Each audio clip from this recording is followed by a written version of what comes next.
ہم دیکھتے ہیں کہ مسلمان لوگ اپنے جسم کو مارتے ہیں اور خون کرتے ہیں. کیا ہے؟ قرآن مجید میں کہا بھی نہیں لکھا ہے کہ مسلمان شوڈ پیئرس دی باڈی. قرآن مجید میں کہا نہیں لکھا ہے کہ اپنے جسم کو مارنا چاہیے. جہاں تک کہ صحیح حدیث ہے، صحیح حدیث میں اللہ کے فرماتے اگر انتقال ہوتا ہے آپ کے گھر والے کا یا کوئی نقصان ہوتا ہے، میکسیمم آپ 3 دن تک سوگ بنا سکتے ہیں. 3 دن سے زیادہ نہیں، کیونکہ کسی کا بھی انتقال ہوتا ہے وہ اللہ کی طرف سے ہے. تو انتقال ہونے کے بعد بھی، موت کے بعد بھی اگر آپ کو سوگ منانا ہے، اگر آپ کو you want to well and کرائے، میکسیمم 3 days.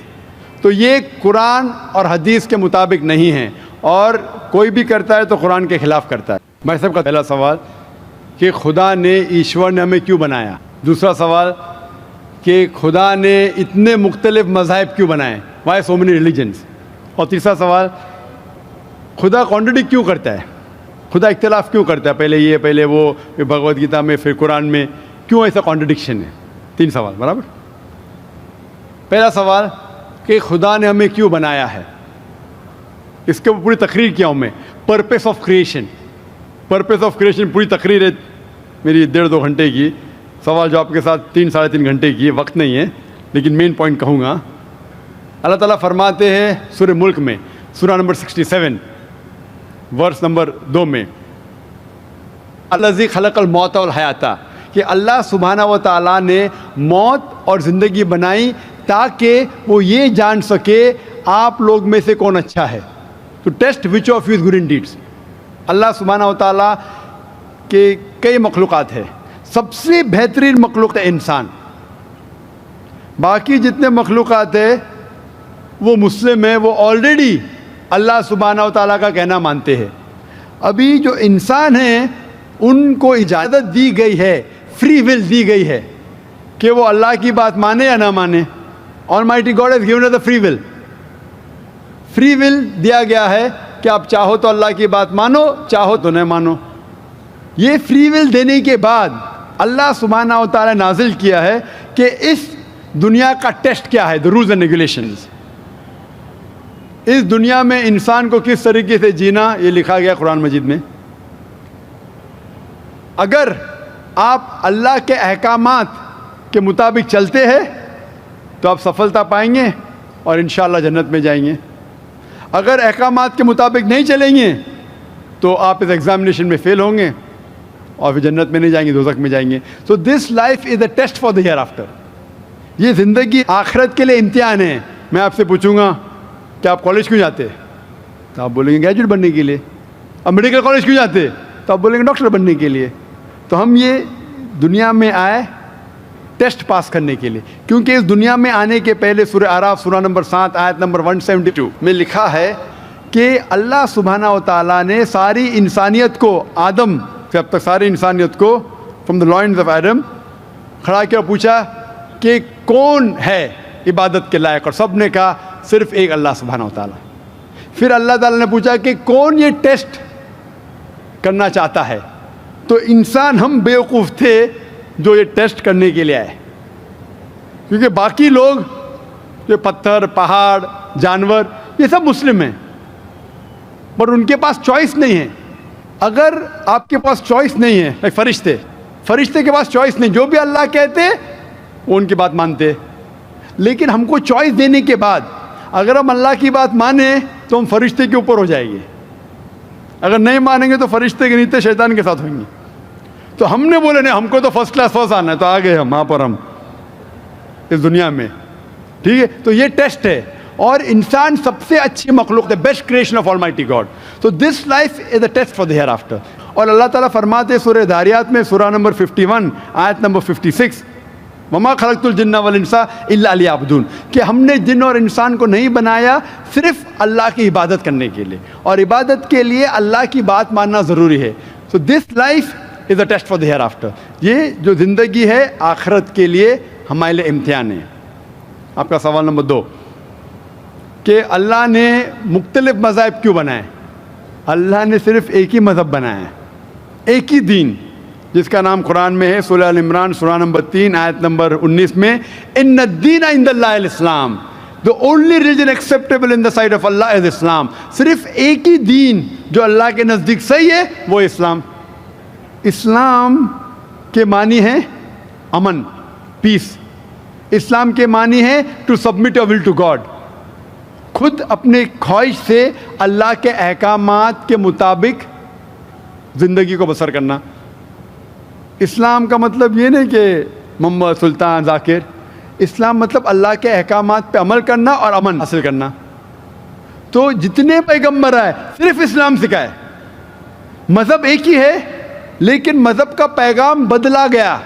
جس طریقے سے جو پہلے بھائی صاحب کے سوال میں نے جواب دیا تھا کہ سارے پیغمبر کا اہم پیغام تھا کہ خدا ایک ہے, صرف اس کی عبادت کرو, اور آخری پیغمبر محمد صلی اللہ علیہ وسلم میں باقی چیز میں لٹل بٹ ڈفرینس ہوگا, but the basic message was the same.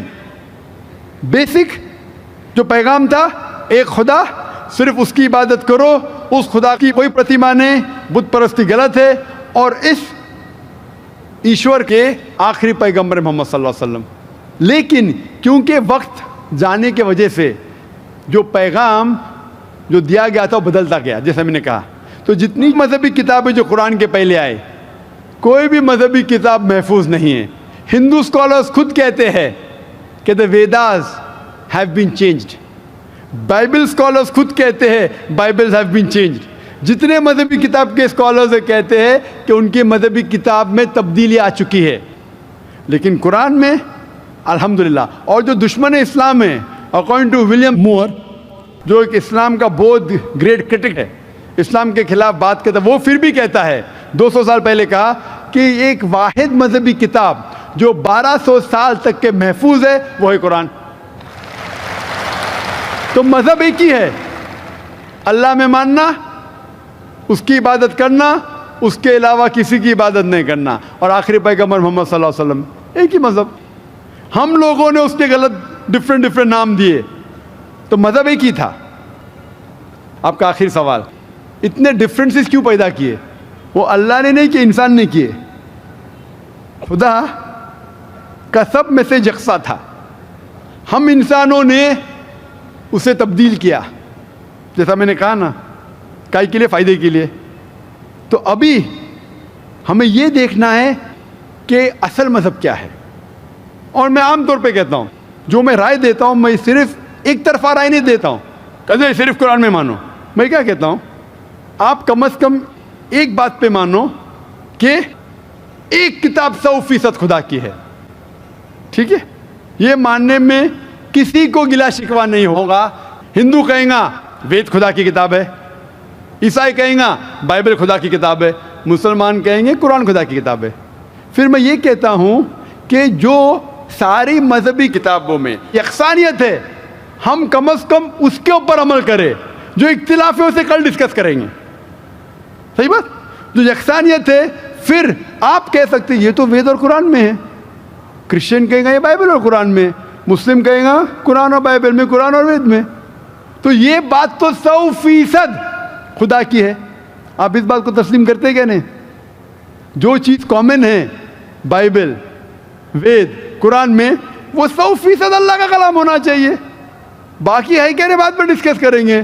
تو ساری مذہبی کتابوں میں لکھا ہے کہ محمد صلی اللہ علیہ وسلم آخری پیغمبر, اختلاف کی بات نہیں ہے.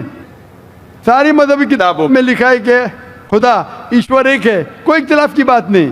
نہ اس کی کوئی پرتیما ہے, نہ کوئی بت ہے, اس کی عبادت کرنا چاہیے. باقی چیز چھوڑو, کم از کم اس پہ تو عمل کرو. اس طریقے سے میں نے تقریر کی ہندو مذہب اور اسلام میں یکسانیت, عیسائی مذہب اور اسلام میں یکسانیت, اور ثابت کیا کہ بائبل میں لکھا ہے شراب حرام ہے, وید میں لکھا ہے شراب حرام ہے, قرآن میں لکھا ہے شراب حرام ہے, تو شراب مت پیو. ہندو مذہبی کتاب میں لکھا ہے کہ عورتوں کو حجاب کرنا چاہیے, بائبل میں لکھا عورتوں کو حجاب کرنا چاہیے, قرآن میں لکھا عورتوں کو حجاب کرنا چاہیے. کیوں نہیں حجاب کرتے عورت؟ اس طریقے سے آپ ہندو مذہب کتاب پڑھیں گے, لکھا ہے سور کا گوشت کھانا حرام ہے, Vishnu Sutra chapter number 5 verse number 49 میں. بائبل میں لکھا ہے book of Leviticus chapter number 11 verse number 7 and 8, book of Deuteronomy chapter number 14 verse number 8, book of Isaiah chapter number 65 verse number 2 to 5 کہ سور کا گوشت کھانا حرام ہے. قرآن کا تو ذکر کر چکا ہے، 4 جگہ لکھا ہے ہم سور کا گوشت نہیں کھاتے، باقی لوگ کھاتے عیسائی. اس طریقے سے میں کہتا ہوں کم از کم یکسانیت پہ تو عمل کرو، اختلافی باتیں بعد میں کریں گے. اختلاف انسان نے پیدا کیا، اختلاف پیدا کرنے کے باوجود پھر بھی الحمدللہ جتنی بھی مذہبی کتابیں بدلی گئی ہے اس کے باوجود جو اہم احکامات اب بھی موجود ہے. اسی لیے میں آپ سے کہتا ہوں کہ ایک خدا میں مانو، نہ اس کی کوئی پرتیما ہے اور نہ اس کے علاوہ کسی کی عبادت کرو، اور آخری پیغمبر محمد صلی اللہ علیہ وسلم میں مانو. ہوپ